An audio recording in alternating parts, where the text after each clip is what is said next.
how am I introducing us? Executive director, past president, president, or just us? However you want to do it. Advocacy and Public Policy Chair.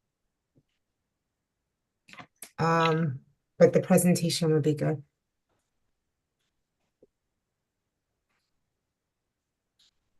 Okay, we're on YouTube. Okay, can the rest of you see Ferrando? Yes, Yeah. we can. Is this a meeting that we're just having among us NISCA people, or is there going to be a meeting by the state? No, we invited councils across No. the state to get an update in BRC. You just muted yourself though, Roger. I muted him. Without, there you go. So are you going to be doing the teaching, or is it a state webinar? It's I'm doing the meeting because I've been doing the meetings down here, so we're following the same meeting format that we've been doing all across the state in case people didn't get the opportunity to get to one of their forums. And I know down here we did a forum for school counselors in person. I do not believe that that format was done anywhere else in the state. So No, it was an opportunity to give a forum to school counselors and get feedback and make sure that our voices are heard. But Bob muted you again, I think. So my tech guy got here and installed a new camera and mic, so I should be good in the future You look good. with like it. with what little I know about technology. Well, thank Okay, you we're very live. much. We're live on YouTube, guys. Okay, can you pull the presentation up? Yes. I can. Perfect. Yes, I can. All right, here we are. All right, am I ready to rock and roll? Go for it. All right, welcome to the Ambassador Forum for the Blue Ribbon Commission on Graduation Measures. I am Lisa Milady, the current president of the New York State School Counselors Association. With me today is Kelly Whitney Rivera, who is the Advocacy and Public Policy Chair for NISCA, and Dr. Bob Rotunda, who is our Executive Director for the New York State School Counselors Association. In a moment, we'll summarize the Graduation Measures Initiative. Then we'll spend the majority of our time together understanding and discussing the department's proposed vision for implementing the recommendations of the Blue Ribbon Commission on Graduation Measures. Following a discussion of each of the 4 proposed transformations, you will have an opportunity to discuss the opportunities and challenges for implementation of each of the 4 proposed transformations. We'll close by sharing final thoughts and considerations, followed by next steps and closing remarks. I just want to let you know, Bob, are we on slide 2? As a means of collecting your thoughts and feedback, the majority of today's discussion will be recorded through a series of thought exchange questions. Thought exchange is a discussion management system that turns discussions into insightful data. If you participated in our regional forums, you have some experience with thought exchange. In addition to the thought exchange questions, when defining the proposed New York State portrait of a graduation, you will use Qualtrics, a survey platform. There is no need to create a user account for either of these platforms. All right, moving on to slide 3, ensuring educational excellence and equity.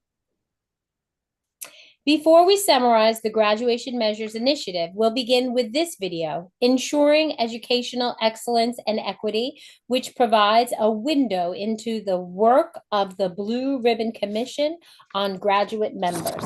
And I want everybody to know that Kelly Whitney Rivera was on this committee, so we're very lucky to have her. Slide. So are we going to watch this video? Yes, ma'am. It's time that we need to reevaluate what we're doing in New York State when it comes to educating all of our young people. We're not going to mandate our way out of this. We need a thoughtful process, what I would describe as a ground-up process that's designed to change culture. We're on the path to changing the face of education. We get to think about what schools should look like, what assessments should look like, how we will serve children better. Through the work I've been seeing here, we will have an end product that every student will be able to achieve and experience that success and feel that their 12 years in education were worth something. We have parents, we have students, we have educators, we have nonprofits, we have higher education. So we have so many people represented. You have folks who are deeply invested in students with special needs, students who are over age from high school, students on accelerated tracks. And so the diversity in the room is probably the most rewarding. This has been an organic, authentic way to look at this issue. I am so grateful for everything you do every day. This group came together, did the work, and really made thoughtful change to what students' experience of high school will be like. By far the most rewarding part was meeting students and parents who were part of the student and parent advisory groups and co-facilitating those discussions, hearing what they had to say, and listening to their insights and experiences. Students are really needed in this process because they have the frontline perspective of what's going on in the high school. What surprised me most was how much people care about this and how much people care about my input. They were really attentive to what I said. I'm coming to this as a recent graduate of Eastport South Manor Junior Senior High School. Being able to give the student voice, especially on the steering committee and having that leadership role has been really rewarding. I feel like the education department are really listening to what we have to say and our opinions. How can you not be in agreement when a student says, I want voice, I want choice, I want more engagement? How can you not be in agreement with that? I was struck by how passionate everyone has been in the discussions and how honest and open people have been about sharing where they see the most needs for our state. I'm hoping our legacy is that we give students more of an opportunity to be who they are and show who they are. There's nothing more important than our students. That should be the anchor, the cornerstone, and the center of all that we do. So that is why it's so important, because they're going to inherit this earth. And we need to make sure that they have the confidence, the ability, the voice to be able to do that. And that's our responsibility. And I want to thank the state for really putting this together and for having the courage to take that question on. What do we really want education to look like? And how do we serve children better? That's courageous work. And your presence here makes a covenant, a commitment to our collective work. Thank you so much.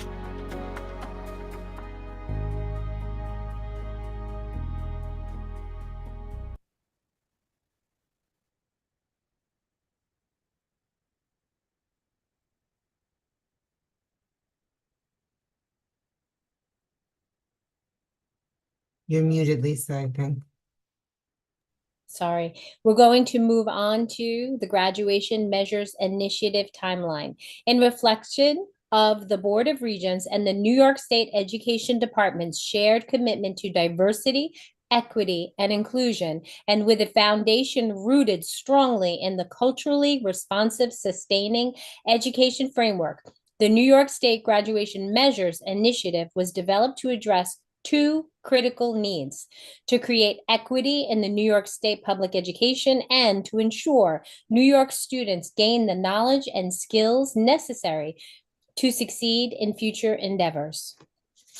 The Graduation Measures Initiative began to take shape back in February 2019, when then Chancellor Rosa wrote a column declaring that it was time to rethink this high school diploma as the current system is leaving too many children far behind. In that column, Commissioner Rosa posed 4 questions, which later became the basis for the 5 guiding questions that would be asked of New York State stakeholders, including teachers, parents, students, administrators, and staff at regional meetings that were held throughout New York State between 2019 and 2022. So you can see the Blue Ribbon Commission and graduation measures were formed to support the department in determining what measures of learning and achievement will best serve New York's diverse student population as indications of what they know and of their readiness for college, career, and civic life. The Blue Ribbon Commission on Graduation Measures was made up of several committees. Former Vice Chancellor Finn and current Vice Chancellor Chin served as co-chairs for the commission. Commission members served on one or two subcommittees. Former Vice Chancellor Finn led our Program Requirements and Learning Experiences Subcommittee, and current Vice Chancellor Chin led our Measurements and Assessment Subcommittee. Regent Farrer and Regent Wills sat on the commission as well. There were also parent and student advisory committees that informed the commission's recommendations. Moving on to diversity of the Blue Ribbon Commission. The department took great care in selecting measures for the commission to ensure that they reflect a diversity of our state, diversity in every sense of the word. The department ensured the commission had ethnic diversity, geographic diversity, linguistic diversity, and a diverse selection of commission members in terms of areas of expertise, current positions held, content knowledge, and representation of need resource categories. In the end, the department selected a 68-member commission that reflects the varied fabric of our state to ensure we had a range of perspectives at the table. The commission had content experts in the areas of arts, business, computer science, CTE, English language arts, math, physical education, and health, science, social studies, and world languages. The department selected several experts, each in the areas of assessment, curriculum instruction, diversity, equity and inclusion, and culturally responsive and sustaining education, and in the education of English language learners and students with disabilities. In selecting panel members, the department also ensured that all types of schools were represented, from the big 5 city schools to rural schools and everything in between. We ensured that every category will be represented, including charter schools and non-public schools. The department also ensured the commission had ethnic and linguistic diversity. People of color represented 47% of the commission. Our BRC members also represented a range of the languages spoken in New York State schools, including Akan, Chinese, French, German, Russian, Spanish, and Turkish. The main goal of the Blue Ribbon Commission was to develop recommendations to Board of Regents on what measures of learning and achievement could better serve New York's diverse student population as indicators of what they know and their readiness for college, career, and civic life. Simply put, the task was to determine what students should know and be able to do upon graduation, and how they should be able to demonstrate their knowledge and skills. So the Blue Ribbon Commission recommendations and assessment requirements. Now we're going to share the 12 recommendations grouped in the following categories: number of diplomas and seals or endorsements and diploma assessment requirements, credit requirements, options for specific students, and other considerations. Currently, you will note that the recommendations are out of order on these slides. They are grouped to show the connections between the requirements. Currently, New York State has 3 diploma types: the local, regents, and regents with advanced designation diplomas. In addition, there are seals and endorsements that can be applied to one or more diploma types. For example, seal of biliteracy, seal of civic readiness, and mastery in mathematics. In alignment with the first priority area, the Commission's first recommendation is to replace the 3 diploma types with 1 diploma with the option to add seals and endorsements. By moving to a 1 diploma system with optional seals and endorsements, in New York State high school diploma would reflect the rigorous standards while allowing students to demonstrate their unique interests and accomplishments. There is close connection between decisions on moving from one diploma. There is a close connection between decisions on moving to 1 diploma and the decisions on assessment requirements.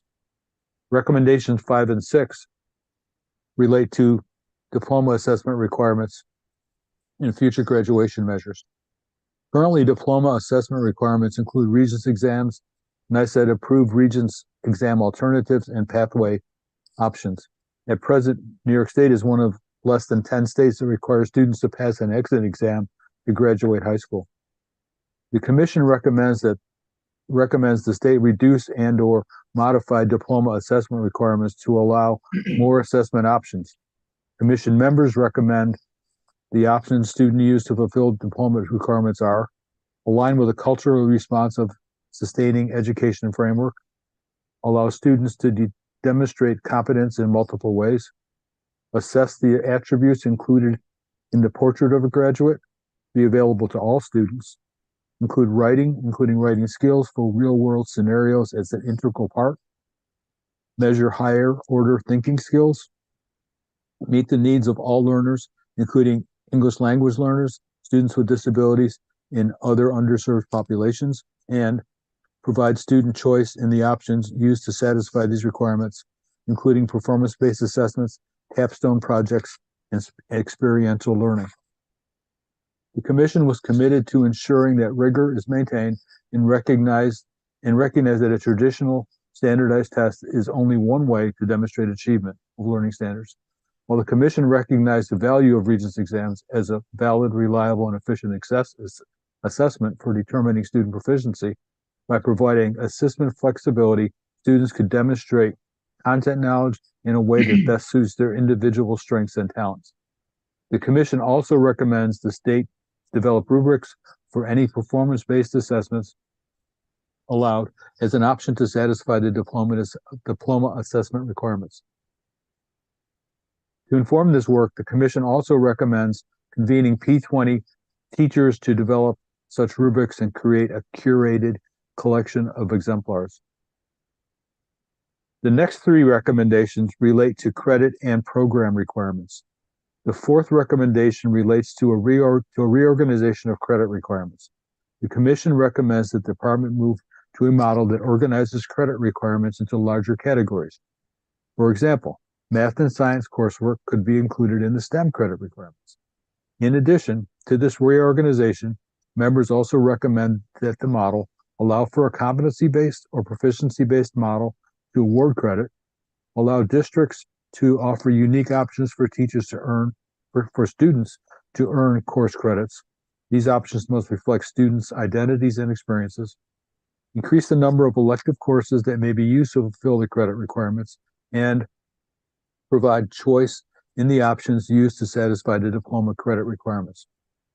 The commission recommends that diploma credit requirements must include coursework in the following areas: civic responsibility and ethics, cultural competence, financial literacy education, fine and performing arts, science, technology, engineering, and math, STEM credits, and writing with an emphasis on writing skills for real-world scenarios. Please note that this would not indicate the only required coursework.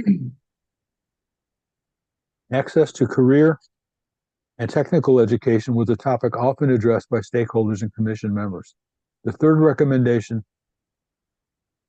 was a topic often addressed. The third recommendation of the commission is to ensure access to CTE, including internships and work-based learning opportunities for all students across the state. While the option currently exists for STEM students, access to CTE varies widely throughout the state. Commission members emphasize the need to offer and recognize relevant, rigorous, and student choice-driven opportunities to earn credit, including robust career and technical education pathways, apprenticeships, internships, and externships that will fit the individual needs of all students. In alignment with stakeholder feedback, the commission placed a great deal of interest in increasing student flexibility to demonstrate knowledge and skill and opportunities that may not fit in the current model. These recommendations follow trends in other states and would provide students with more opportunities to meet the graduation requirements.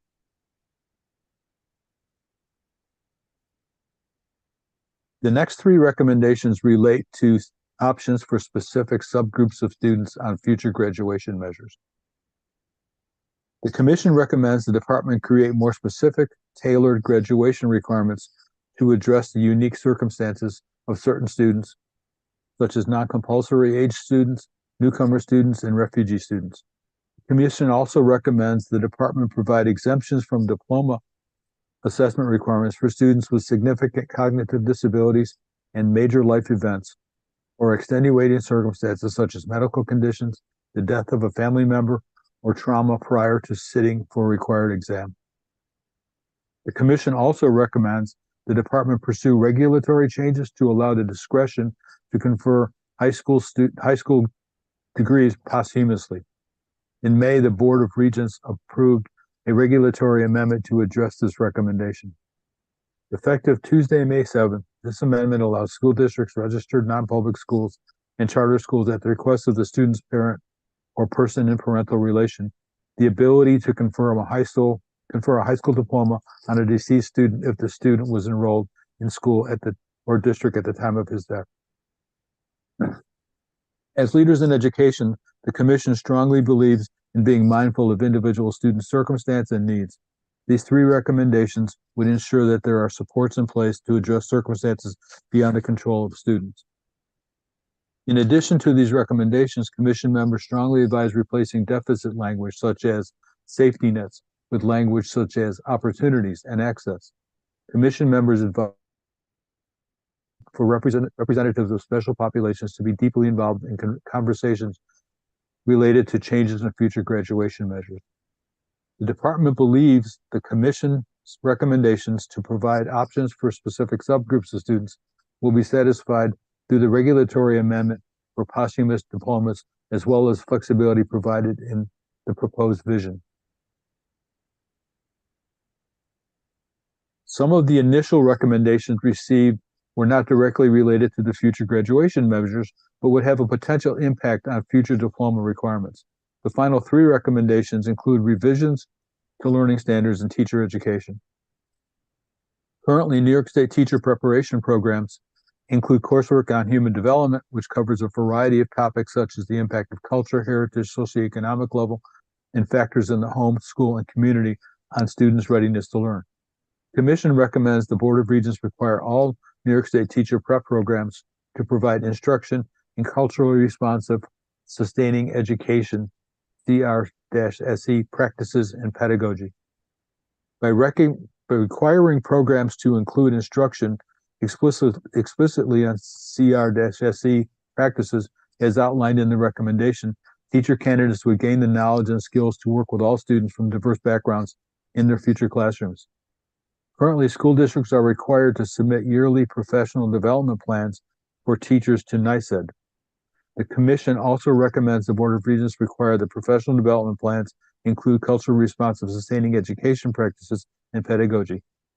By requiring that professional development plans include culturally responsive sustaining education practices and pedagogy, this recommendation will ensure that teachers have the knowledge and skills to design and implement instruction that meets the needs of all their students.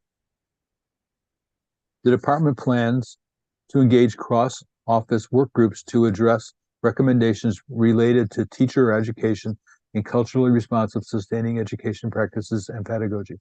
In the past 10 years, the New York State Board of Regents has adopted revised standards in 8 content areas. Periodic revision of the standards includes collaboration with educators and educational stakeholders to ensure reflection of key knowledge and skills in the content area, as well as developmental appropriateness and alignment with the culturally responsive sustaining education framework and the needs of all New York State students. The final recommendation relates to reviewing and revising the New York State learning standards. The Commission members, the Board of Regents review and revise the standards to better align with college and career expectations and update for family and consumer sciences, health, media literacy, and climate education. Emphasize higher order thinking skills and competencies, for example, health education, communication, decision-making, time management, and soft skills, and use a culturally responsive, sustaining education, diversity, equity, and inclusion framework and accessibility lens in all subject areas, including history. This recommendation stresses the importance of continuously revising standards to ensure that students have content knowledge and skills to prepare them for an ever-changing world. Changes to the learning standards impact all levels of the P20 education system and across multiple areas, including curriculum, assessment, professional development, education of students with disabilities, and English language learners, using data, accountability, higher education, and teacher preparation. Revising the New York State learning standards involves a complex, multi-year, resource-intensive process, input from multiple stakeholders, and regulatory amendments. To address the recommendation related to revising the learning standards, the department envisions a review of the current standards to determine how components of the New York State Portrait of a Graduate already exist within the current standards. The department plans to uplift priority or power standards that support the future diploma requirement system.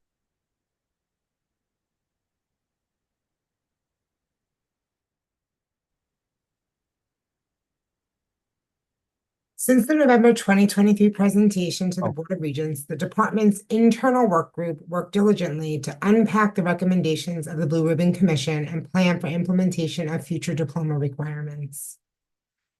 At the June Board of Regents meeting, the department presented 4 proposed transformations for implementing the Commission's recommendations. The proposed transformations include adopting the New York State Portrait of a Graduate, redefining credits and expanding learning experiences, sunsetting diploma assessment requirements, and moving to one diploma. We'll spend the majority of our time together discussing these 4 transformations. Prior to an explanation of each transformation, I'll share information about the current system so you can differentiate between what currently exists and the proposed vision for change. Next slide. Currently, while some schools and districts establish their own local portraits or profiles of graduates, the New York State Education Department has not adopted a statewide portrait of a graduate. Next slide.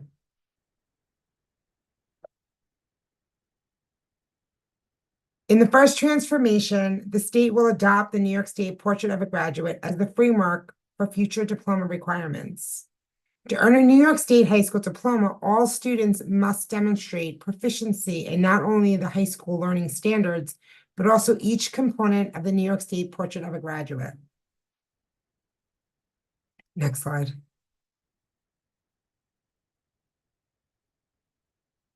Upon adoption by the Board of Regents, the New York State Portrait of a Graduate will serve as the North Star of our education system.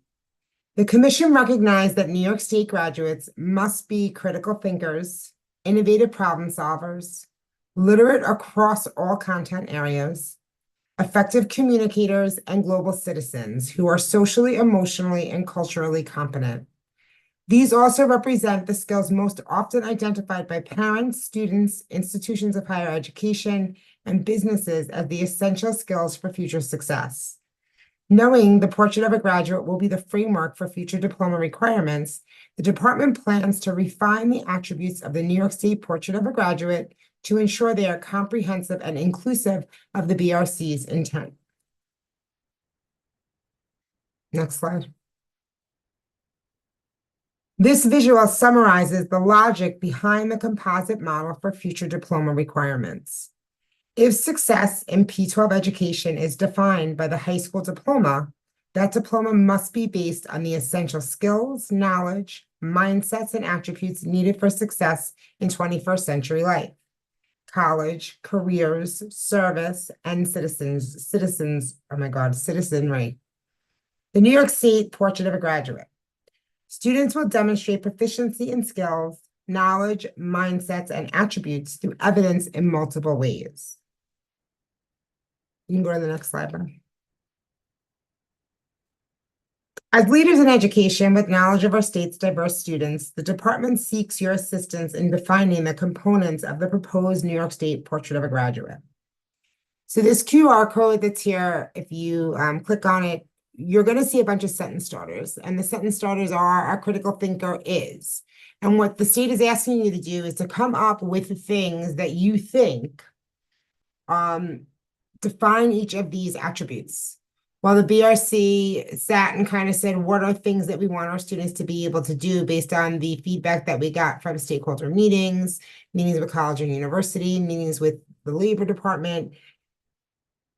We identified these attributes, but as far as what makes up those attributes, that's what they're asking the public for. So when you think of a critical thinker, what does that look like? When you think of a global citizen, what does that look like? And how will we know that that person has met that proficiency by the time they get to 12th grade? This obviously is going to take a little bit of time for you to probably think, and you're maybe not going to get through them all right now. As you go through them, you can definitely do a little bit more thought and add to them. The QR codes originally were set to close for this evening. I'm not sure if they had decided to extend them. I'm gonna have us go to the next slide, which is also looking at this concept a little bit further and does have a second QR code in there. And what this one is really asking us to do is it's saying, when we look at the related opportunities and challenges for implementation on this first proposed transformation, we're going to ask you to take about 5 minutes to discuss the opportunities and challenges related to adopting the New York State Portrait of a Graduate as the framework for future diploma requirements. So when we talk about what a student's able to do at the end of their P12 education, they should be able to show proficiency in each of the attributes on that wheel. So as a critical thinker, a global citizen, literate on all levels. What do you see as opportunities with that being our North Star, and where do you see that being challenges? And Bob, I'm not sure if we were able to set up the breakout rooms. If not, that's fine. Then we can just have people unmute. You want to set up breakout rooms? I think it's going to take too much time to do that now. I thought that was. No, it takes a second. Okay. There's 60 people on it. How many rooms? 10? Okay. 5 to 6 participants a room. Left for two, assign automatically. Okay. And I'm going to say, in order for this conversation to really be meaningful, you are going to have to take yourself off mute and undo your cameras. There's a part of this that is interactive. We will be popping through. So I just not going to be much. Okay, how long do you want the rooms to be open for? Like 4 minutes. Okay. Okay, here we go. Showtime.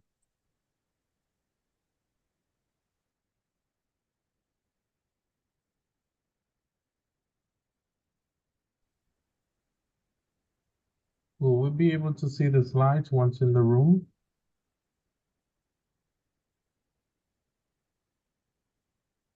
I don't know the answer to that question, frankly.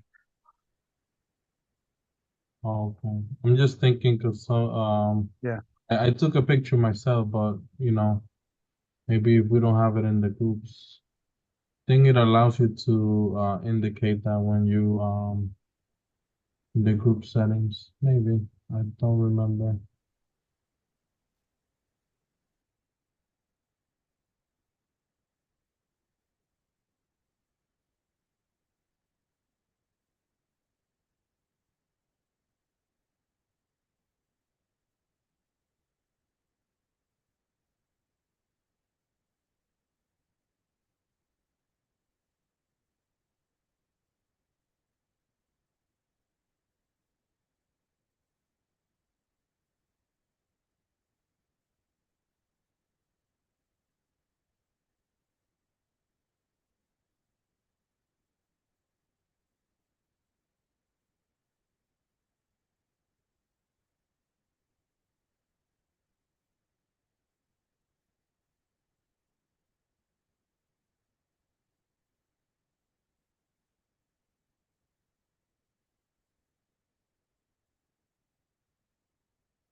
muted.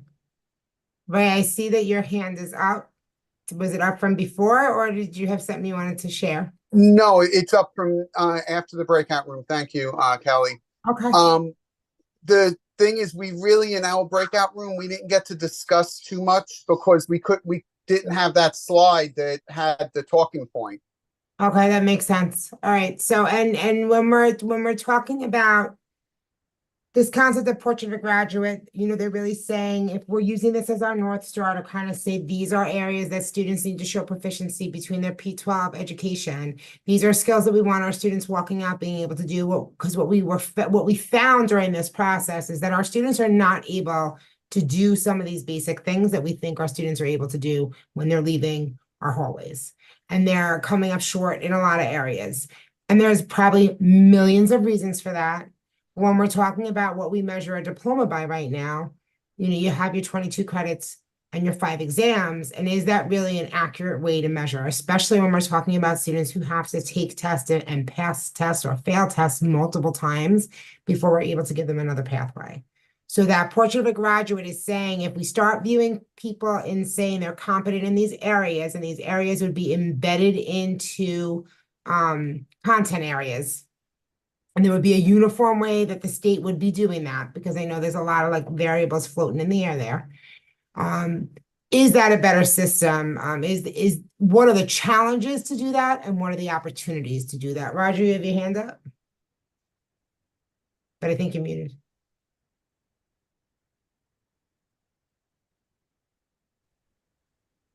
You're still muted.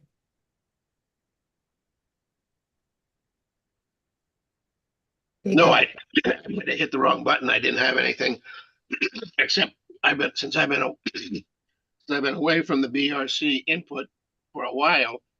Is later in the presentation, is there going to be a listing or a description of what a student graduate should look like? So that's what they're asking you to do. So in that first QR code, which obviously, when you get that presentation, when we're done today, you can definitely use that QR code and kind of finish those sentence starters. They are truly doing qualitative research here, kind of, when you think about it. So they're asking you, the public, for the last, I don't know, month and a half of these forums to say a critical thinker is, and to finish that sentence. For you, Roger Ferrando, what does a critical thinker measure up to be? And then they're going to look at the themes and the concepts that keep coming up more and more or more often. And that's how they're going to devise the definitions and the parameters that they're looking at to say, these are the things that we're looking at in a critical thinker. And these are the things that we're going to embed through our curriculum to show that they've shown proficiency in that. Okay. So, I mean, I know it's a little like crazy and hokey thinking, but it's really about you guys putting that in and putting in the rest of that sentence. And then they're using this data platform to pull that information and pull out where they're seeing common themes and where they're seeing the majority of the answers. So is it good, Roger? Yeah, it's good. All right, Joseph. Hi everyone. So it makes me think a little bit about maybe teaching more to the skill rather than the content. And I see this often as a school counselor with high school students who often, I had a particular student who it was hard for her to even talk on the phone, right? When we talk about effective communicator, and she would literally panic, when she would get a phone call and she doesn't know where it's coming from. Because, the generation is so used to texting and doing everything through text that they, sometimes they fear that phone call, what do I say? What do I sound like? So, teaching that particular skill, I think it's more effective for students than, of course, it has to be combined with the content, but more so put a little bit more emphasis on teaching the skill itself in the curriculum, Because Yeah, when you makes go to a sense. job, I'm sorry? No, that makes sense. And I think, what they're talking about is here, they really want to see from all perspectives, what do we think that by saying once they've gone through P12 education, what does a critical thinker look like, right? What are they able to do? What does an innovative problem solver look like? What are some of the things they're able to do? And then they're going to embed those skills throughout the content of the courses that they'll take throughout their education. Yeah. And that's how that kind of interweaves. So I'm going to say that I would really love, and again, the presentation is going to go out. The presentation is available on the state ed website. We can probably pop that in the chat also so you guys can have those QR codes to make sure you get your voices heard. I do, for the sake of time, want to go on to do the presentation. And you know what? I may just do it, kind of unmute yourself for the next few QR codes so that we have that script, that, you know, that slide right in front of us. Because I think, Ray, that does bring up a good point. If you don't have the graphic in front of you, it's kind of hard sometimes to kind of speak to it. So Bob, if you can go to the next slide. We did that when we talked about, so we're going to go into current system earning credits. So in the current system, the credit requirements are primarily earned through the successful completion of units of study. The current system is based on is on a time-based system. Units of study require a minimum of 180 minutes of instruction per week or the equivalent. Our credit requirements are currently separated by content areas. For example, students need to earn 3 credits in math and 4 credits in English language arts. You can go to the next slide, Bob. The second transformation is to redefine those credits as we know them. The department envisions a redefining of credits with an emphasis on providing evidency of proficiency. Under this vision, the diploma requirements will be organized by the components of the New York State Portrait of a Graduate. Future requirements will also include the program requirements suggested by the Blue Ribbon Commission, including requirements for all students in career and technical education and financial literacy. Future diploma requirements will expand upon the way students can demonstrate proficiency in the learning standards and the components of the New York State Portrait of a Graduate. Next slide. Under this vision, to earn a high school diploma, students must provide evidence of their proficiency in the learning standards and the components of the New York State Portrait of a Graduate. However, students will have a choice and flexibility in the options they use to demonstrate that proficiency. The goal is to maintain all the current options, many of which are not currently exercised by most schools and districts, while also adding new options to provide multiple means for students to demonstrate their proficiency and the desired learning outcomes prior to graduation. In addition to the successful completion of a high school course, a unit of study as we know it, students could demonstrate proficiency by successfully completing approved work-based or service-based learning experiences. Capstone learning experiences, dual enrollment programs such as early college, high school, or pathways in technology, or NYSET approved career and technical education programs. Students could also demonstrate proficiency by earning a New York State credential or a seal, such as the Seal of Biliteracy or Seal of Civic Readiness. Students could demonstrate proficiency in the arts through their participation in arts performance groups.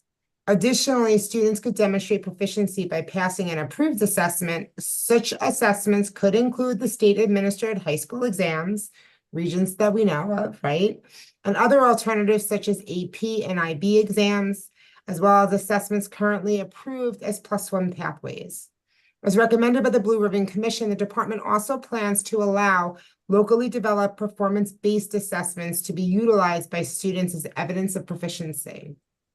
So the idea here is really giving students, I keep calling it a poo-poo platter of experiences, to kind of show in the way that they're most comfortable with the proficiency that they've reached.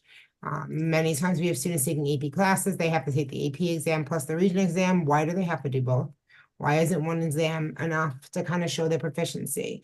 For students maybe who have limited English language ability, they may learn English to a way that they'd be able to easily navigate society, but they may not be able to sit and pass an actual ELA exam that's looking at sentence structure, adjective, noun, verb, pronoun. I still wouldn't pass that. If you ask me what noun and what comes first in a sentence, I personally would struggle with that, right? Especially now at 47.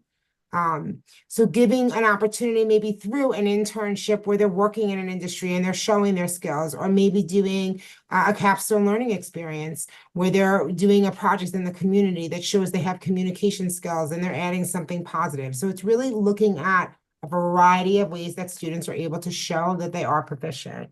Bobby, you can go to the next slide. As leaders in education, with knowledge of our state's diverse students, the department seeks your assistance in considering what learning experiences wait, go back. Go forward. It goes 20 to 22. All right. I'm okay with that.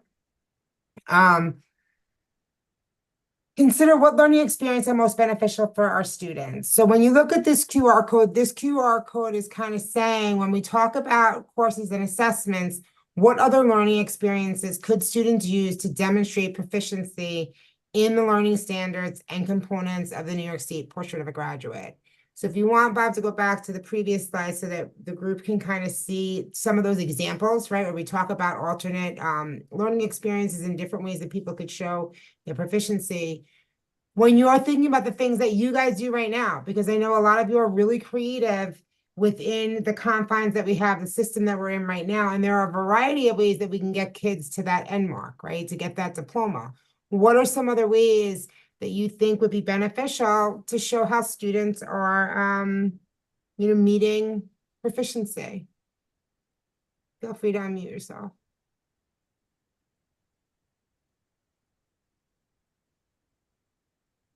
I was telling a story in the breakout room. I have a student with an IEP and they struggle with fact recall and the length of the English exam in particular. She is a senior.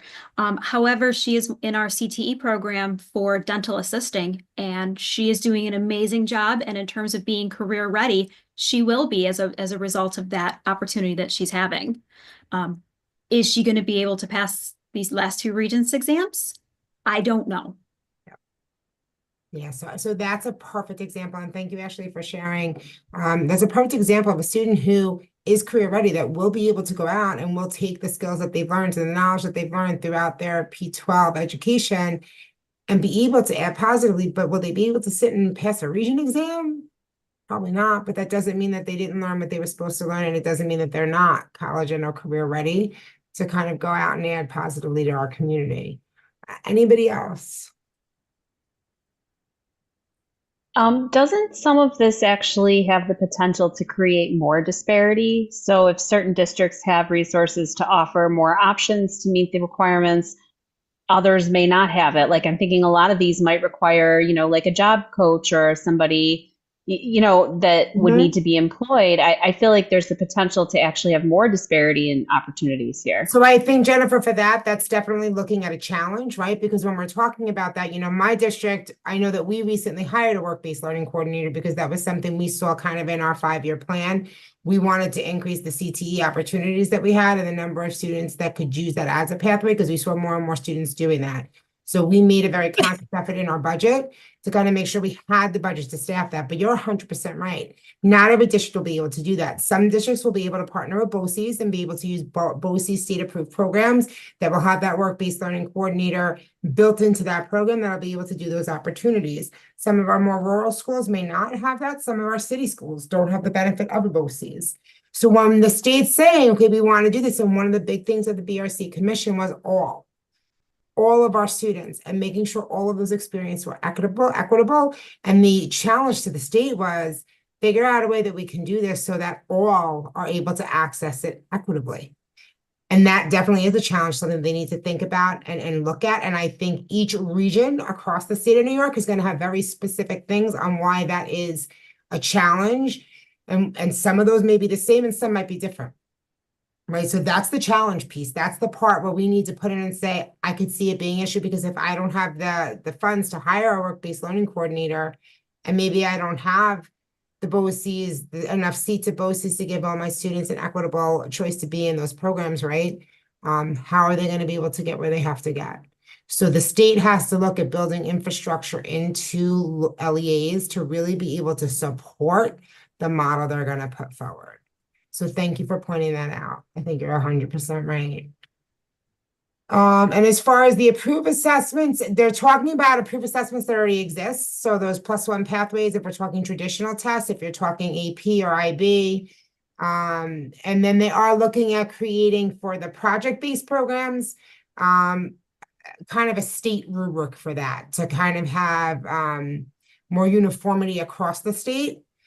in one of the breakouts, we talked about some of the consortium schools in the city, in New York City. They are doing this work already, a lot of schools, and kind of looking at what does that model look like, and is there something to be said about the model they're using, and would we be able to kind of duplicate that across the state? So I think, when you're looking at it, I think when you're looking at it, I'm sorry, I was reading the chat. When you're looking at it, it's really kind of saying, what are the challenges you see in your area? Now, as far as the components, you had 68 members of the BRC that all came up with different definitions, and we try to morph them into one and common themes, and that's how you got each of those buckets for the portrait of a graduate. And I think what they're looking to do is kind of expand upon the things that were already identified by the BRC. If you look at that big packet, I believe some of that is outlined. So the original publication of the BRC, when it was originally set up, this one, I think some of the definitions of the portrait are in this. So you can go through that manual for that question in the chat. Anyone else that want to share? They haven't decided when anything takes effect. So this is the open comment period, and that's what part of this is for you to kind of voice what you see as opportunities and challenges of each of these recommendations that the BRC proposed. The Board of Regents in November's meeting is going to vote on that timeline and really kind of decide, are they in favor, are they not in favor? And that's so definitely if you can, you may want to tune into the Board of Regents meeting on November, because it probably will be an interesting one. It'll definitely be a monumental one. And it may be to say, hey, we're going to do these pieces now and these pieces are going to wait. I'm not really sure. But we will find out. So anybody else want to share any challenges or opportunities for expanding the learning experiences? I'll just add one more. One of the struggles I think that we're going to have is, we know enrollment in business, tech, and FACS teacher preparation programs is going down. In our area of the state, there were almost 24 positions open, and there were 8 graduates from those programs as of May. And so I worry about, similar to what someone else was saying regarding, that being able to make it work in certain areas. I worry about even within internally in those 3 areas that they identified as being so important. Yep. So I think that definitely when we talk about challenges and we talk about teacher certification areas and the opportunity to maybe be a little bit more flexible. So if you look at the SCOC certification, they expanded to teachers who have been teaching in special education, certain areas, to be able to kind of be grandfathered in, even though they may not have that actual certificate area. They're also doing that with computer science courses. So there have been recommendations and dialogue about looking at teacher certification and kind of expanding some of the areas that can teach some of these courses, because you get very pigeonholed, like especially if you think science. A district's hand, when you're talking FTEs and staffing your building, it's really hard to make sure you have everybody you need within that budget line when everything has to be this specific bucket. So definitely put that down, because that is absolutely something that has come up in every single forum that I've been a part of, is really looking at teacher certification and how that plays a role in what you're able to provide in your courses and what you're not able to provide. Thank you, Ashley. Okay, Bob, if you want to go on to the next slide. So that was 22, go to the next one.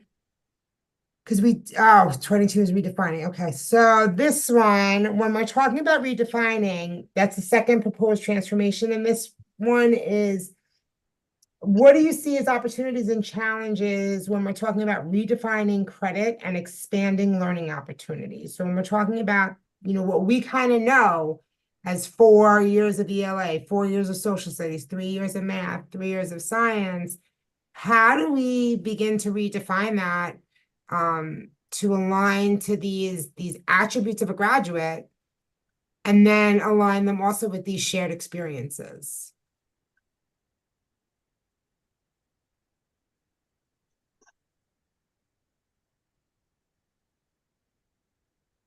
You could unmute if you like and just speak. And I'm going to be very honest, this is the part where my head kind of blew up and I was like, huh? Because I'm very used to my buckets, and it makes sense to me. And it's not the only way to do it, but this concept was kind of like mind-blowing to me. But like, what do you mean we're going to redefine the way we do credits? What does that even look like?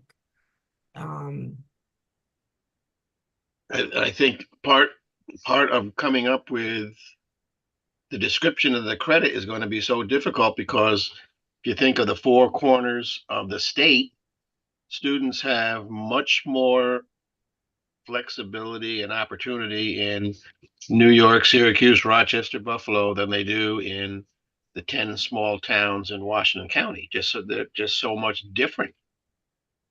I don't know how you can equate them. Yeah.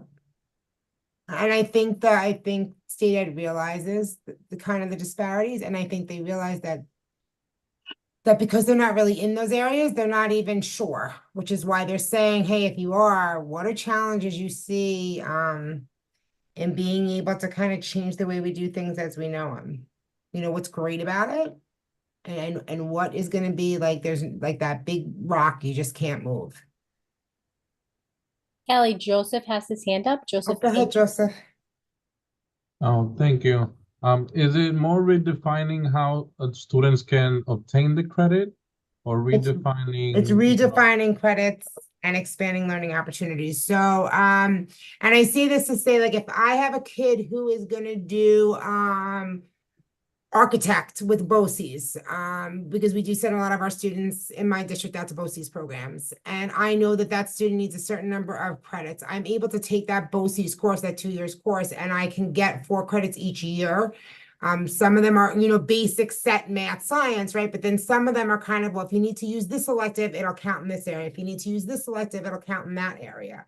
So really, the best way I can wrap my head around it when they say this is kind of like that. So when we talk about a capstone project, or as Ray puts his camera on, I always go to Ray with this because I think of like Eagle Scout projects. An Eagle Scout project is 100% way that a student could show proficiency, whether we're talking global citizenship, whether we're talking effective community, remember, if we're talking kind of being literate, right, on certain levels. So, you know, when you're talking about stuff like that, how do you take the work that a student does in an Eagle Scout project, and how do you assign that to a credit area, saying that the work that that child did fulfills this credit? And that's the piece where when we talk about redefining credit, based on all these different criteria, we have to figure out, where does this stuff start aligning? Right? And does it align in a social studies class, depending on your project? If you're doing something that speaks to building community, does it fall in a science class if we're talking about getting clean water or fixing a reservoir system or something? There's a lot of different areas that you can go with that. So I know that one thing that came up with this a lot in a lot of our forums was teacher training. You know, teachers are so used to teaching to a test. How do I teach to these new experiences, these new opportunities? And as far as who's redefining it, the state's asking all stakeholders. So anybody who's been at these meetings, what do you see as opportunities and challenges in redefining credits? So one opportunity could be that I could take a kid and put him in a BOCES course, or I could put him in an internship. And if he doesn't have the 4 years of social studies, that's no longer a barrier, because I can somehow find a year of that social studies credit in that internship. You know, so that's kind of the piece that they're talking about. I was gonna say, like, something you mentioned, that at some point there has to be a common denominator, right? Like, even if it's a project or if it's class time or something, like the same way we have the credits now, they do need to do this for a certain amount of time, right? I'm looking at time as well, that common denominator, right? If I spend so much time doing this project, that will allow me to get this credit, kind of thing, right? Because Well, if the we problem with time, the problem with time is it's a local. We need to provide a certain number of minutes of instruction. They don't need to sit for a certain number. So I know we're all used to this world of like, you had to be present so many days. And I know all of our buildings have this policy that if they're not present for a certain amount of days, according to state ed, they don't have to show up. We need to provide 180 minutes. They don't show up. It's up to the local educational agency to decide whether or not you're going to give them the credit or not, if you feel that the work they've done in the year they've been there is enough to say that they've mastered the content. Very subjective. It's So it not looks as more black and messy. white as I thought as it used to be. Right. Yeah, I don't know what a transcript look like. And then how is this going to be tracked? That's also come up. So that's another challenge, right? When we talk about redefining credit, how do we find ways to track that? So in each of those meetings, we've come to this idea of if we're using Infinite Campus, if you're using Power School, if you're using eSchool, if you're using School Tool, if you're using any of the other things out there, right? They're going to have to find a way to kind of catch up, because in one of the forums we were in, we keep getting described as the gatekeepers. The reality is teachers are teaching the content. Teachers are deciding whether or not students are doing what they need to do in the class to pass the class or not pass the class. We're just keeping track of the information. So as we're getting the information as they come in, how do we track their pathway? So to me, when they talk redefining credit, one of the things that I see, and I see, Anne-Marie, that you have put, it's a huge shift in the job of a school counselor, right? For me, I see this, and when State Ed said to me, Kelly, as the school counselor, what do you see? What do we need to do in order to get this to work? I said, you need to do our regs with fidelity. Because if we have elementary counselors in all of our districts, and if our families and students are having conversations at an earlier age about skill and ability and interest, then they can have much more informed conversations throughout middle school and up into high school, so they can make decisions on where do I think my interests and my abilities are that are going to align with me being able to get a trajectory out of here and then move on to whatever my post-secondary option is. So it's really saying these conversations that sometimes start in 11th grade, 10th grade are too late, right? We need to be having these conversations a lot earlier about what do you think you want to do? Where are your skills? Where are your interests? Where are you strong?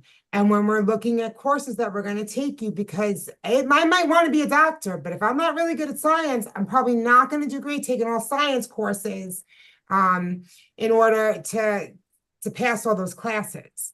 So I think, we need to get a little bit more detailed information. I think the more kind of opportunities or challenges that they hear from all of the stakeholders, right? Because remember, this went out to students, this went to parents, this went to superintendents, assistant soups, teachers, principals, assistant principals, school counselors. You need to first put opportunities and challenges in the forum so that they can see that popping up. And then as we watch that meeting in November, we need to see, okay, what is the rollout and how does that impact us as school counselors? And then what are the things that we need in each of our areas in order to put stuff in place so that we can actually do the job we need to do to make sure students have the choices to be successful, right? And that becomes implementing our regs with fidelity. Because if you look at New York State regulations, everybody should have a comprehensive school counseling plan, grades K to 12, which really would now be expanding P to 12, access to a school counselor because they didn't want to put a mandate, whatever that means, and really looking at the programs that we're providing to the whole student, those tier 1 interventions in collaboration with the collective care team. I mean, these are all the things that when you look at our advocacy page, these are things that we're advocating for, and that we're working on getting access to all students for advanced placement classes, IB opportunity, dual college enrollment, right? I have several students that are going to Nassau Community College and they're taking college courses. We're double counting those as their high school courses and their college courses. But experiences like that, kids that might not be engaged in a regular building in 11th and 12th grade might 100% be engaged if they're given the opportunity to be on a college campus and learn with other students in content areas that they're interested in and they think they have a passion for, with the space of not an everyday structured schedule, but maybe a 2 times a week longer schedule, giving them that space to explore who they are. Ray, you had your hand up, and then Lisa, I see you're unmuted. Yes, what I'm trying to wrap my head around it with, like, transient situations or just transfer students also. If every district is looking to do this differently based upon their population, it's going to be difficult. Yeah, okay, so they're not going to let every district do it completely on their own way, right? There will be some uniformity, there will be local decision on things. And what actually had come up 2 weeks ago at an ASCD conference, Angelique Dingle Johnson was presenting and did bring mention to, which we hear about this in our Gates grant meetings all the time, this universal data system that's going to help track this. So apparently they are way closer than we thought they were with this system. And that would enable students as they transfer to have that information. I don't know if it answers out of state per se, but it definitely will answer for students when they come into us. How do we keep track of and have all of these different pieces of work follow them? So there is something in discussion and in the works. I don't know how close it is or isn't, but again, I think as they get a better understanding based on the feedback of obstacles and options, I think we may get more information about it, more clearer timeline, and kind of more details on what they need to kind of track and make stronger. I will say, you know, and I'm seeing, and thank you, Lisa, elementary counseling, school counseling is so varied from school to school. Yes, I think when you look at the changes that the regs implemented, at least on the preparatory level, and when we talk about kind of how counselors are getting educated right now to come into the field to do the job, that finally has become a little bit more consistent in what's being taught and the requirements, which then hopefully will lead to a group of people coming out with more consistency aligned with hopefully these changes, giving us what we need to really say, hey, we need this on all levels to mesh the two. And start really looking at our exemplar programs, because we do have some really exemplar programs in New York State of elementary school counseling that's been longstanding, that has, you know, had results that are based on data, closing the gap data. So when you're really talking about where school counseling is heading as a profession, we have what we need to prove that we can do it. It's really, and I saw it in the chat somewhere, is how do we get admin on board with this? And my piece is going to be finding out how your goals align with your district goals to move your organization forward in increasing your academics, increasing your social emotional kind of benchmarks as you're looking things, and increasing your career college readiness, right? And not just getting them in, but getting them in and having them sustain, right? So on to the next slide, because we could talk about this forever, I think. Currently, our diploma route system is twofold, right? You need 22 credits, you need at least 5 region exams. Currently, students must satisfy those requirements along with those exams, and then we have advanced designation, those additional 3 assessments, whether we're talking math or science, and we also complete a sequence in world languages, the arts, or career and technical education. So that's where we currently are. Right? You can go to the next slide. The third transformation is saying, let's sunset those diploma assessment requirements. And what that means is there will not be a separate assessment requirement for graduation. While students can continue to use state-administered exams to earn credit, they will no longer need to pass the region exam to graduate. As noted earlier, the state high school exams will be one of many options students can use as evidence for their proficiency in the learning standards and the components of the New York State portrait of a graduate. But they can also do it in an alternate pathway. It doesn't have to be that exam. Additionally, to satisfy our ESSA requirements, state high school assessments will still be administered. So we get our federal funding through those tests. Those tests are not that it's optional and you could decide to do or not do. But they're in there. And I think, you know, for me, when I'm going through this and I'm saying, okay, if I'm sitting with a student, I'm trying to get a student out and I'm doing that trajectory. One thing that came up on Long Island, and I'm not sure how it is for the rest of the state, our districts use those region scores in their overall average, even though it's recommended not to.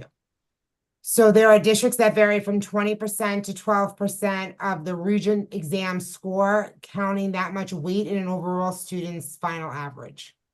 So the conversation of, while you don't need to pass that exam is still being factored into your final average. Therefore, that exam will still hold some weight. And then seeing how a student does on that, but then also looking at other ways that they can show that proficiency. And in a little bit, there is a slide that shows a couple of ways that students can show the same kind of attribute. But having it almost as plan A, plan B, plan C, plan D, along with everything else, kind of that catch-all as we're sitting. And if we are, and I say this, if knowing this very much and speaking to a group of professionals who, while your caseloads might be smaller than they were, or they may have grown, they're definitely still not where they should be for you to be able to do your optimal work. As we are meeting with students and doing IPRs, right, doing those individual progress reviews, that would be from grade 6 until 12, leading towards this, having those conversations and those dialogues about which way do you think you want to go? Where do you think your strengths are? Where do you think, we're going to sit for the test. Do you think you want to do the project? Do you think you want to do an internship? What do you think fits your needs better? Some families will just pick for an internship, especially if we can get a paid internship, because they could benefit from having the money as income for their family situations. Each situation is going to be a little bit different, right? So really kind of having those conversations on how do I stack the deck for my students with as many choices as possible. You can go to the next slide. Oh, wait, you actually did. Did you? You go back. I'm sorry, I didn't realize you had gone. No, I did that. Okay, yes. The only other part of that is that when we sunset those diplomas, CTE program or earning a seal of civic readiness will be, can be used to satisfy diploma requirements, but a separate assessment requirement will not be required for students. So again, we can use it, but they don't have to do it. Now, if we look at this slide is showing you two different ways that students can meet proficiency. Students will have multiple means to demonstrate their proficiency in high school learning standards and the components of the New York State Portrait of a Graduate. The Blue Ribbon Commission made it very clear that they recommend a system that provides student choice and options used to satisfy diploma requirements. This slide highlights how two students could provide evidence that they are effective communicators. Student A on the left has earned a seal of biliteracy, successfully completed a locally developed capstone project, and successfully completed an English composition course. These learned experiences demonstrate student A's ability to communicate effectively. While student B on the right side successfully completed a digital media communications CTE program, passed the state exam in English language arts, and completed a summer internship for the community newspapers. These learning experiences demonstrate student B's ability to communicate effectively. This vision allows students to demonstrate their proficiency in the high school learning standards and the components of the New York State Portrait of a Graduate in multiple ways. The vision supports the needs of all students, including students with disabilities and English language learners, because it allows students the flexibility to demonstrate their understanding and skills in the manner most aligned with their personal strengths and abilities. The vision does not create specific pathways for specific subgroups of students, but instead creates options for students to provide the necessary evidence of their proficiency in high school learning standards and the components of the New York State Portrait of a Graduate.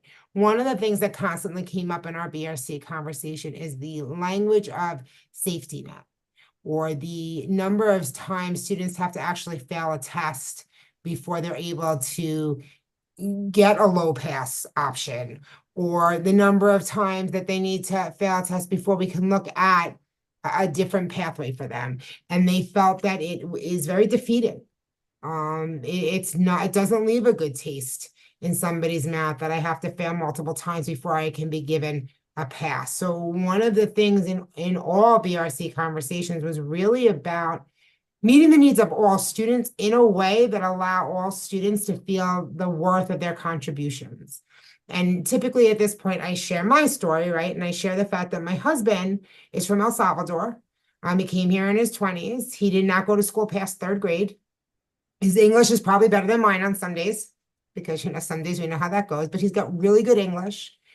But if he had to go to school here, there's no way. My husband built me a deck on the back of my house that's gorgeous and passed inspection and did everything it had to do. He built a bathroom downstairs in my house and was up to electric code and all these other things, can watch a video and is able to basically put together whatever he sees in that video. Had my husband experienced education here, he would not feel that he was that valuable or worth much. these opportunities, and the hope here is to give students the opportunity to find where they excel and find where they are their best selves and experience that in their education and experience that in their high school opportunities and challenge themselves in areas that they think they're interested in and they have strength in, to be able to have a successful ending to then move on to something stronger.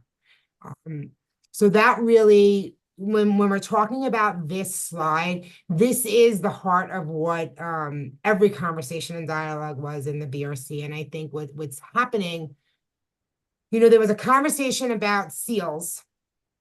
And when we got rid of these, because that's coming up next, when we got rid of these multiple diplomas and we went to one diploma, do we somehow diminish the accomplishments of our higher achieving students? Do we somehow make their strengths less? So it became, well, you know what? They can still do that, right? They can still acknowledge going that extra mile and doing extra, and we can give them SEALs. That was to acknowledge their hard work, their determination, their dedication, but not to make it that if you didn't do that, you were less than, right? So trying to balance a system that gave opportunity to all and validated all sets of skills and all successes, while also validating those that kind of go above and beyond, was very challenging in that group. So this is a way that an ideal kind of, and yes, I know when you look at this slide, you're probably thinking of 15, 20 different things. Well, how do I normalize this? Or how do I do this? Or how do I do that? Those are things that come up with your opportunities and challenges, right? Because at the end of the day, we want this to be what kids are able to do. They're able to sit in conversation with their coursework, with the assignments they're doing in class, in conversation with their counselors, with their parents, to be able to say, I have a variety of ways that I can show my competency. I have a variety of ways that I can show my proficiency and end up earning my diploma. So, but with that comes a lot of challenges, right? The end goal of that is a great sentiment.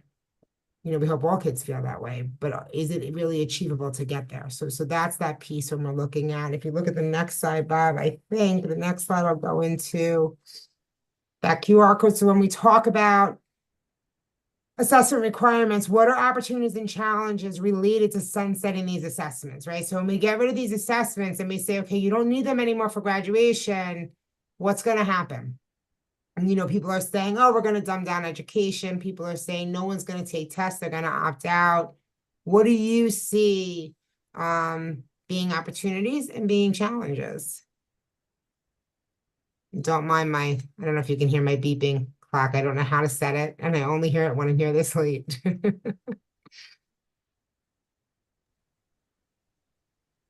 have a very simple question. How is this going to be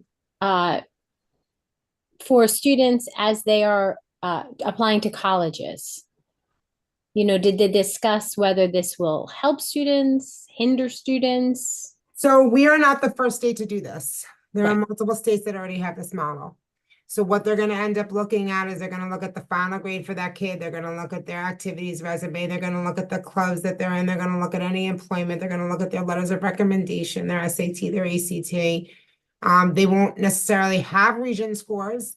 They may, if they sat for that test, they may have AP scores. They may have IB scores. They may end up with a certificate in the field, depending if they did an internship.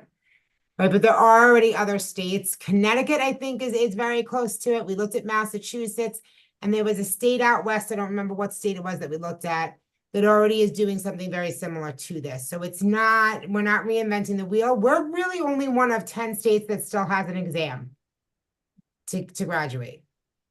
Most states have gotten rid of a culminating exam in order to graduate high school. But yeah, it does change things a little bit, right? Transcripts, as we know, are going to look different. Courses, as we know, are going to look different. But then I think you'll see that in the school profile as that is sent to the college and university. And just like college and universities know which schools inflate their grades and which schools don't, they'll find the same, they'll figure that out within a couple of years as well. But yeah, it definitely changes the game. So I think, again, that could be a challenge, that could be an opportunity, right? So when we're thinking about that, when we change that system, what does that mean for students in New York? right, that are applying to state colleges? Or what does that mean for state universities of New York that are typically used to seeing in-state students? Does that change? Any other thoughts on getting rid of the tests, opportunity or challenge?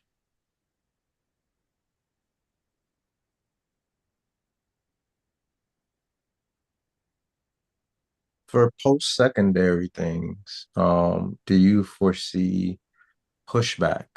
Because I'm thinking about anything post-secondary, they want SATs and test scores and things like that.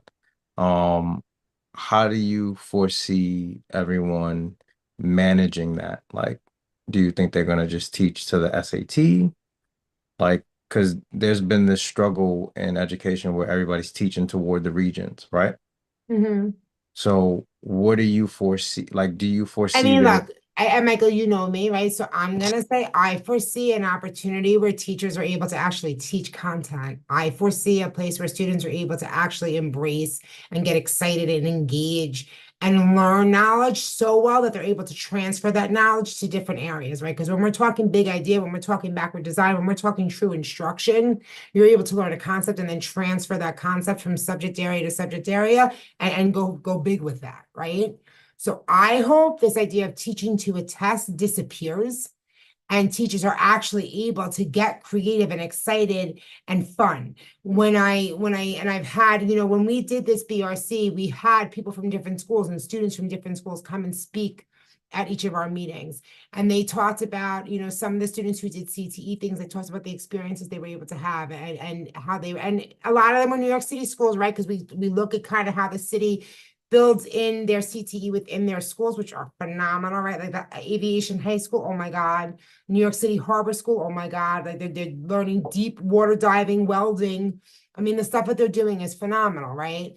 When you talk to kids from the consortium schools that basically do a doctoral defense in their senior year on their education and talk to a portfolio of content areas and subjects that they learned about. To me, the possibilities are endless, but I'm also very much of like a, utopia, very idealistic thinker. The cynic in me does question, are we going to end up with some people kind of creating their own standards and kind of passing kids through? It's possible. But I think the hope is that the reason the ask was for state rubrics was so that you couldn't do that. So if you look at this, the benchmarks for a seal of civic readiness, or you look at the activities you have to do for the seal of biliteracy, there are very specific things you have to do, and there are very they're open, but they're parameters of things that match and kind of mark off that rubric of say, okay, yes, you did this, yes, you did this, yes, you did this. If we're talking about some of the things we already do, for those of you that are creative counselors, you're already using all the options that are out there that half the schools are not using. We talk about pathways. We talk about the art pathway. We talk about business CTE programs. I think this enables us to do our job better. I think this enables to kind of reform education and make it exciting again. I think it gives kids the opportunity to see a little bit what college is like and also to realize that maybe it's not for them. And maybe they do want to go more really skill and work-based and work out with pieces in place to get them into a union shop quicker than they're already able to do because they have apprenticeship hours through the work that they did in high school. Right. And I also think it gives you an opportunity to experience success and have more time to realize, not really the path I wanted to go. So now I'm going to pivot and I'm going to go a different way. But that's me. And I think many of you sit there going, oh, that's so sweet, right? That's so cute. But what do you guys think? Right? What are challenges? Equity is definitely a challenge. Accessibility, definitely a challenge. I have an opportunity. Yeah, go. I'm thinking of an opportunity how the school will be working closer with the community at large. Yes. Especially when I saw the girl did an internship at the newspaper. I remember when my daughter was able to go work at a lawyer's office, and it was part of college credit. And I think building communities is as important as building the students themselves. And I think that's an amazing opportunity. Awesome. Thank you. And I hope that you guys do share that in those opinion forms, right? Because I think those are valuable things. Definitely, but again, this is where my head explodes, right? Because when I think about being able to do this across the state as big and diverse as ours, how do we do that? And I think there are a lot of really great things already going on. I think they just need to find a way to kind of duplicate those across the state. Go ahead, Bob. You can go to slide 27. Well, right, we're 27 now. So currently, students can earn one of three diplomas: the local diploma, the region diploma, and the region's diploma with advanced designation. Under our current system, districts can also add local requirements beyond those established by the department and withhold diplomas from students who do not meet those requirements. So, for example, a lot of school districts like to do an extra amount of community service hours, and if a student doesn't do those community service hours, they don't get their diploma. Schools are no longer going to be able to do this. It is not a state requirement. So under the current system, you're allowed to withhold. What the BRC is recommending in the next slide. The final transformation, 28, go back one. Go back. Yep. The final transformation aligns with the first recommendation of the Blue Ribbon Commission on Graduation members. Future diploma requirements must result in one New York State high school diploma. Providing one New York State high school diploma supports more equitable opportunities for all learners and for our graduates. This will sunset the local diploma, and advanced designation would become a seal or an endorsement. While districts would not be allowed to withhold a diploma from a student who satisfies the state diploma requirements, they could add additional seals or endorsements, and these recognitions would be in addition to any state seals or endorsements. So they're kind of saying, let's get rid of, you have to do this extra. You can only, students only have to meet what the state requires.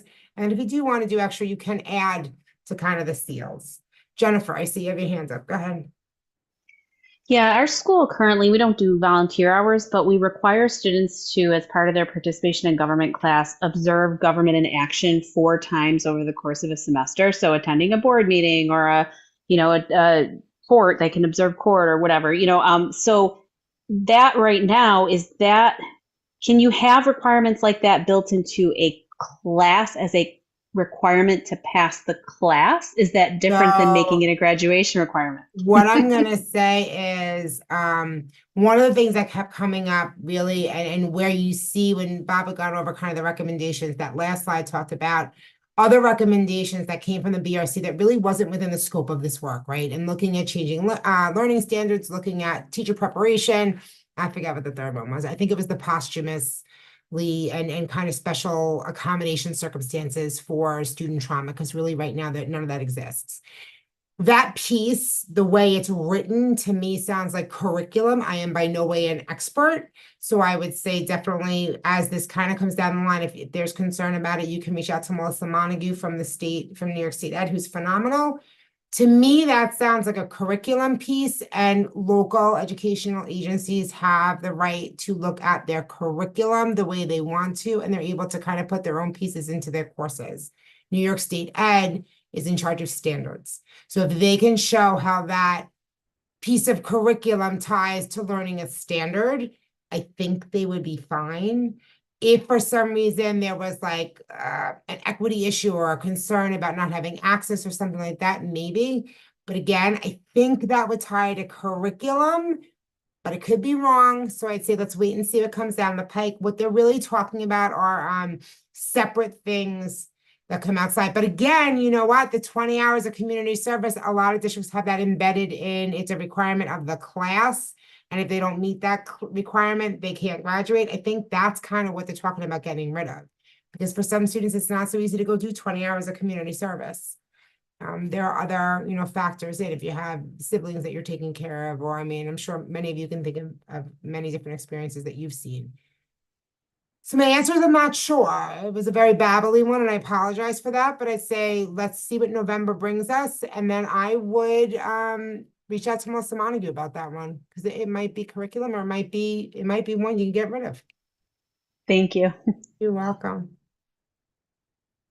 The next slide that we go to is really to discuss the fourth proposed transformation. Please take 10 minutes to identify the opportunities and challenges related to moving to one New York State high school diploma. Obviously, when we're looking at this, when we're talking and in our conversation, what are things that you say? So I'm looking at this one, let's see, obviously it may be important to partner with at least one of the states that already implemented a similar model. I'm pretty sure they have done that. I think this piece really is to get stakeholder information and then to align that stuff with those states and kind of come out with a timeline, but I agree with you, right? I think one of the things I will say about this process, and one of the things that I'm definitely most proud of in this work, is that for the first time in a long time, I think they really are listening to what stakeholders are saying, and they value the opinions, and they understand that they're not on the ground and they don't have the same perspective that we all have. So I think by doing these forums, the way they did these forums and giving the opportunity for the word to get out there and for people to see was really to say, what do you think? What do you see? What are we missing? Because it's really hard sometimes to get a 360 view from where you're standing. And if you don't have the ability to move and kind of angle and go higher or go lower, you are going to miss something. So that was the goal of these meetings, was really to get feedback from people in the job, on the job, in the communities, going through the requirements to really say, hey, is this good? Is this not good? And would that create district-specific seals, or would there be state-approved lists? So there definitely would be a state-approved list, right? So they're not going to get rid of anything they already have. So you seal civic readiness, you seal it by literacy, advanced designation. But then I think if you want to give like additional stuff, you could. One of the people I was in a forum with said, oh, we could do it like a Girl Scout sash. And instead of wearing all those honor cords, they could wear one sash and have different badges that they put on. And while she was joking, I was like, well, you know, that doesn't really sound like such a bad idea. That kind of sounds like kind of what we're doing anyway, and kind of adds to the craziness of all of these seals. But yeah, schools could decide that they want to do their own seal. It does sound like college. And I think that really is what they're trying to do to some degree, give more student voice in their education. And if you listen to the kids on the video, people were really listening to what they had to say. They really wanted to hear about their experiences. What's wrong with listening to kids and giving them a voice? Because they don't know that we have. And if you look at education, while our students have changed drastically over the last 200 years, our system really has not. There is a book, and of course I forget what it was, and Dr. Lorna Lewis actually did it at the BRC. It's a time traveler. And the guy, you know, is in his spot and he pops out and he walks around. He doesn't know where he is and he doesn't recognize anything. The cars look all different and the streets look all different. And all of a sudden he comes to a building and he walks in, he's finally comfortable because he knows where he is. It's a school. Because the desks are aligned the same way, and the classrooms still look the same way, and the bulletin boards still look the same way, and the bell's still ringing, and the students are still the same. And that hasn't changed at all. So it's something to look at and to question. In all these years and all these changes to our students, we really haven't changed our educational system at all. That's kind of cool, Michael, right? NYU is a place where you can make your own major. I like that. And then the November board regents date known. Yes, Bob, do you happen to know what that date is, or can you find that before the end of this? I'm looking it up now. Okay, thank you. And then, so that's the diploma. Please make sure you put your challenges and your opportunities on that QR code. Bob, if you go to the next slide. So this is the current model versus the proposed model. So when we're looking at kind of the way we know things now, as noted, the current diploma requirements results in 3 diploma types: local, regions, and regions with advanced designation. The new model results in 1 diploma, with advanced designation becoming a seal or an endorsement. The current system is twofold. Students must satisfy both credit requirements and the assessment requirements to earn their diploma. In the current system, the credit requirements are primarily earned through successful completion of units of study. The new system is evidence-based composite model, which requires students to demonstrate proficiency in the high school learning standards and the components of the New York State portrait of a graduate. Students will have multiple means of demonstrating proficiency. The new system decouples diploma assessments requirements. So while state administered exams can be used as evidence of students' proficiency in learning standards and competencies of the New York State Portrait of a Graduate, they will not be required to pass the region exam to earn a diploma under the new model. Currently, districts can add local requirements on top of the state diploma requirements. Schools can withhold diplomas from students who do not meet those local requirements. The new model will require districts to confer diplomas to students who satisfy the state's requirements. Schools could create additional local seals and endorsements if desired. So in summary, you can go to the next slide, Bob. Here are the 4 transformations presented today. Please note all of these transformations must be approved and adopted by the Board of Regents prior to implementation. Students must demonstrate proficiency in the components of the New York State Portrait of a Graduate and the high school learning standards to earn a diploma. Credits will be redefined and students' learning experiences will be reimagined to include the program requirements recommended by the Commission and expand upon the ways students can demonstrate their proficiency. Diploma assessment requirements will be decoupled from the graduation requirements. While students can continue to use state administered exams to satisfy diploma requirements, students will no longer be required to pass those exams. Finally, to support equitable opportunities for all New York State students and graduates, the diploma requirements will result in 1 high school diploma. You can go to the next slide. As leaders in education with knowledge of our current resources, the department seeks your thoughts on financial implications associated with Graduation Measures Initiative. Now, when I look at this one, I'm sure many of you could think of a lot of things that are specific to school counseling. I'm sure many of you can think of a lot of things that are specific just to systems thinking, right? And many of you have brought up before, like teacher certification. You know, when we're talking about just the ability to even provide all these opportunities. Teachers that are losing their jobs because certain areas are being phased out, teachers that we need to hire more people in and we don't have the opportunities to do that, along with a lot of other financial mandates that are coming down the pike for superintendents in the next 5 years. You know, that's definitely something to look at, or how that's going to impact, especially if we're saying, hey, you know, look, we want you to add elementary counselors on each level. If you want us to be able to have these individual meetings with our students, we really need 200 kids on a caseload, 250 kids on a caseload, no more counselors with 400 kids on their caseload being expected to meet with each of these kids and talk about their individual plan for the next 4 years. So that's that financial implication. When we're talking about SEALs, I don't know that colleges or universities would necessarily know about SEALs. I think they can add it. Where do we add it now? Resumes? Because I don't think they report seal by literacy or civic readiness on a Common App. I mean, I guess in the activities resume section. Thoughts?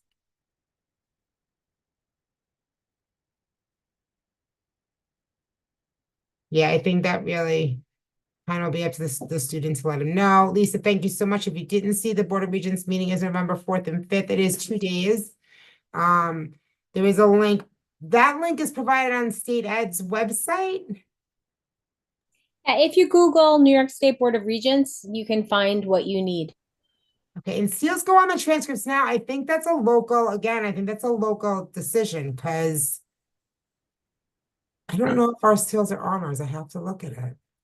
I'm just thinking, what is going to incentivize a student to go for those seals, right? If they're applying to college, colleges have to be able to tell, like, you know, this student really challenged themselves and they went for that, you know, advanced, you know, endorsement or, you know, the different seals and stuff. So, well, I mean, I think that advanced endorsement, instead of the advanced well, I region. think it's the rigor, right? So how do I know I have an advanced region now? Colleges don't necessarily know what diploma type I get. Like they see I have more region exams, right? They see the courses I take, they see the stuff that I've enrolled in. Right. That's how they're gonna see that. Still gonna be the same thing, right? If I'm a kid who's gonna challenge myself and take those extra sciences and those extra maths to get that diploma, I'm still gonna do that to get that seal. That's still gonna show on the courses that I enrolled in. Yeah. Yeah, I guess it's like it'll be after the fact for, being on the resume, for later. And I think that still is impactful. I guess it'll be up to us at the high school level to help the kids understand why it's valuable. Well, and I think, look, when they go into their senior year, they know if they're a candidate for the sale of biliteracy, and they know if they're a candidate for the sale of civic readiness. So, can that absolutely be put in there? Yes. Can we add that to our recommendations? Yes. Can they add that to an interview? Yes. It's that 3D picture of a kid. And I think those kids. Yeah, go ahead. Sorry. Go ahead. So, Go. Our school, all of our seals go on the student's diploma. So by the time the child comes to pick up their diploma, all of those seals are actually put on their diploma. So if they wanted to show it to a job or a college, they would have that. In addition to that, our transcripts, when they give them to the colleges, tells the college which type of diploma that child has received. So when we send out our final transcript, the diploma type is listed on there. Yeah, no, you're right. Yes. And it lists what the final culmination is. And look, I'm going to say that I think the colleges and universities that are used to working with New York are going to know that the kids with more science and more math are your advanced region students. So while they're not calling it that anymore and they're not doing that anymore, it doesn't diminish what it was or all those years of that practice. I think the kids that are going to go for it are going to go for it. I don't know that we're going to necessarily cut I don't know. I don't know that we're going to necessarily cut the engagement. I think the feeling is that we are killing engagement in a lot of kids by this constant failure and having to retake in that constant slamming. Somebody was talking before about having a student take a test 8 times, right? And not wanting to sit for that 9th time. I had a parent, the kid failed one test. Parent called me early on and said, hey, can I do a superintendent's determination because I don't want my child to have to sit that test and fail again. I just want to set it up. They're in a CDOS program. We can do that. Okay, sure, right? It's really kind of being a little bit more sensitive to the needs of our students and our families and looking at opportunity, right? Rather than falling short. Final thoughts really is saying an opportunity for you to discuss your final thoughts. When you are thinking about things that maybe aren't very well thought out or things that you have concerns about, like I see here, a lot of tracking. Yeah, I would think so too, right? Now in my head, and I say this in my head because I have not found the courage to put this in my system yet. Infinite Campus has all these graduation plans you can set up. Right, so you can kind of track them based on a graduation plan that a student's on. It recommends the courses that kid should enroll in based on all the parameters that you set up. To me, I'm like, well, that sounds really great. The one thing right now, though, is you can go, I think it's that you can go down to a lower one, but you can't go up to a higher one, right? There's limitations in that. But in my head, I said, wow, if they could do flexibility in that plan, then I can set up all my parameters and all my options in Infinite Campus, and I can have my students based on classes they're taking, have all these plans pop up and link all these things. I don't know if they really can do that. If they can, I think that's awesome. But I think, when we talk about all the work we have to do, that is one way. I will say, I think we lose the human connection. I'll never forget when I first ended up on Long Island, I was at an Aviance meeting and a counselor raised their hand and said, yeah, but I'd like the system just to decide which letter should be sent. There's 3 letters in there. Why can't the system just decide this is the letter that should go with this one? This is the letter that should go with this one, right? And I said, what part of the job is yours? Right? Like, where did we take ourselves out of this equation? So yes, we're overworked. Yes, we're stretched thin. Yes, we have a lot of stuff going on, but I don't know about you guys. When I can sit with a kid and I can dig into what they want to do and what their plan is and see it all come on their face and they figure out this is what I want, that's a phenomenal moment, right? That's a moment that kind of makes my day worthwhile. And it might last for the month. It might last for 2 months, right? Just one kid doing that. But being given the resources and the time and the supports, right, which are a lot of ifs, to be able to do that work with all of our kids, that's amazing, right? So to me, that's an opportunity. But if you don't get everybody on board and you don't make everybody realize that we have to do this the same way across the state, that can be a problem. And as far as superintendent's determination no longer existing, that's not true. The superintendent's determination diploma still does exist.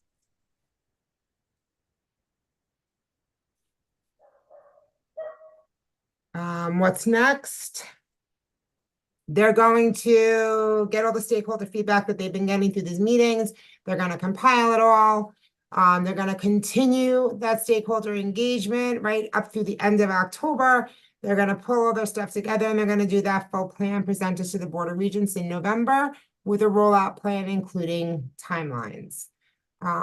Originally I thought it was going to be like a much longer rollout than I think it really is going to be. Angelique said something the other day that made me think, oh, this might be happening sooner than I thought. I don't know, to be continued, right? But I think it was information worth you guys hearing and hearing firsthand. I think it's something to talk about with your colleagues, with your administration. People, I think, are panicking a little bit. And the question begins, is this going to be another Common Core? I hope not. They've been a lot more intentional in this. I think it's important. I feel it will be a challenge. Change is always a challenge. I think it will be eye-opening how important it is to link elementary to middle to high school, and college and career readiness begins in kindergarten. And wouldn't it be fabulous if the portrait of a student can really begin so early on? That would be amazing. So children grow up knowing I'm an evolving being and I have a future and I am magnificent and I'm moving toward it. Because that's an innate feeling for a student. And it's better when it begins younger. Yes. And you said something, Sugar, what'd you say? It'll come back to me. I was like, oh yeah, I have to remember to say that we're doing that. I don't know what it is. Go ahead, Bob. What were you going to say? I was going to say, we'll send you this PowerPoint to the people who are registered for the meeting, and you can click on the QR codes and put your comments in, and it'll go straight to the state in each of those categories. Oh, that was what I was going to say. So some of the districts have gone so far. So this portrait of a graduate is not a new idea. Some of you may be in districts that have already figured out what your portrait of a graduate looks like in your own individual districts. And the recommendation from the state is not to throw out your portrait and to stop all the work you've done, because a lot of districts did a lot of work with that, but to see how does your portrait align with the New York State portrait and how can you kind of combine it. Some districts have gone so far as to say, what does an effective communicator look like in kindergarten? What does an effective communicator look like in first grade, in second grade, in third grade? And they have benchmarked it all the way from P12. What are the things we want to be able to see them do in each of these areas of our portrait by the time they get to the next? Because, I had a conversation and I really think it was a superintendent and I really think I upset her and I really didn't mean to. But she said something about, we're talking in the classroom, we're not talking graduate, we're talking learner. So I said, but why are they not a graduate? Right? Like, yeah, they're a learner, but every kid's a graduate. Every year a kid's a graduate, right? Like we make a big deal about 12th grade, but if I finish kindergarten and I go to first grade, I graduate. If I finish first grade and I go to second grade, I graduate. This is not, so we don't phrase it that way, right? But if I make it from one level to the next level, I've met, at least with proficiency, maybe not mastery, all the things in that grade level that I'm supposed to do to be able to go to the next. Now, yes, we know that some students do not graduate. They don't make it, right? They don't go to that next grade level. Why don't they go to the next grade level? What is that gap? Where is the struggle in their learning? Where is the hole in their instruction? But at the end of the day, from kindergarten on, to me, if we start talking to our kids as graduates, then that's what they're determined to be. Because there was no other option but to be a graduate. And yes, you're a learner. But why is this graduate like a question? So some of it, I think, is semantics and kind of perspective. Anybody else got questions, comments, fears? Resistance, things you don't want to change. And I am going to say this, okay? I think we are better off getting ahead of this and figuring out what obstacles and barriers we see and what supports can we put in place, or what supports do we need put in place so that we can do this well for our students. Because if we decide it's too much for us to do, I promise you another profession will. So as school counselors, when we talk about what it is we go to school for and what we're taught to do in those 3 domains, and we talk about that academic, that social, emotional, that career college ready, when we talk about comprehensive programs, when we talk about individual counseling and classroom lessons, when we talk about professional development and being ethical and really advocating for our students and for ourselves, what are we doing? Because if we don't do what we need to do to kind of keep up with this, somebody else will. So as advocacy chair, I'm going to say to all of you, as you're thinking this and it's resonating and it's sitting with you, and I promise you're going to be in the grocery store next week doing something, you're going to be like, oh my God, that would be a great way to do X, Y, and Z. Or, oh my God, that's crazy. How did they not think about this? I want you to think about having a voice and making sure we as a professional organization do what we can do to set up the supports that are going to need to be put in place for us to be able to be successful in this new redesigned world. Because I think it's Bob or somebody from our old board who used to say, if you are not at the table, you are being served on the table. So let's get ahead of this. Share your voices, share your thoughts, share your concern. I have an advocacy meeting on Wednesday. So if anyone would like to join, please feel free to let us know. We'd love to have you. And we are really kind of ramping up on things that we need to advocate at the state level for supportive school counselors in order to be not only follow through with this stuff, but do what we do every day for our students, right? Continue to show up the way that you do.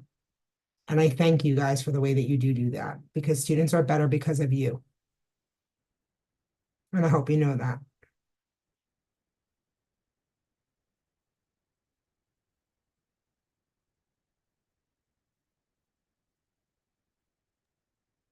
Thank you so much for your leadership, and this was great. I appreciate it. Thank We'll be you for following sharing. along. Yeah, we'll get you the materials out as soon as we can. The PowerPoint as well as a link to the recording if you just want to watch it again.